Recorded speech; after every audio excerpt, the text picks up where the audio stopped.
Aha mukoro gubeire gugendereire kugita Abaganda abari kutuura omu kyanga kya Kigezi na Ankole no Haji Mutasa Kafeero ahirire rukushaba abantu na munonga Abaganda okukuratira eby'obuhangwa bwa Buganda nk'oru rurimi rw'Oluganda n'ebindi. Twagala ng'abantu baffe bagenda e Kampala okwekubira ku ntiko era bakama baffe bakola butaweerwa bati tuddayo ku ntiko. Okwogera bino tebagamba nti mwenyuzaamu mwebye bagamba mubiteeke mukola mulabe oba wanda osukka obudde bugenzi sukka kunyabiro. Haji Mutasa hona agarukire yashaba abantu okukola n'amaani bakye kutegereza gavumenti kubaha buri kimwe.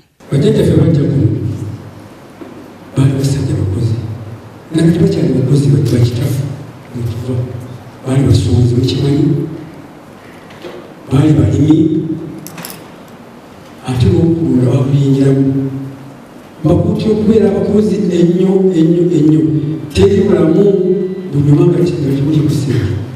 Oguhana shabira abantu kwejumbira omu kugaba gama butosha kutambira amagara g'abantu nk'okumananga gwa Kabaka guri kugamba butosha. Abantu abashikira aha mukoro ogu hona hine bashabire Kabaka okubakorera omu kyanga kya Kigezi na Ankole. Nange badde nsaba kubanga tulina abantu bangi ababeera mu byalo nga isingiro ibanda abatalina busobozi bw'okubeera bajjanjawala.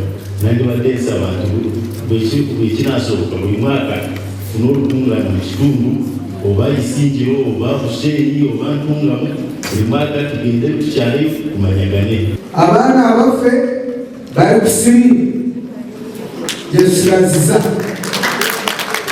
mange ayita nasali yayigirizanga abantu ebisheeri okukomeera emmere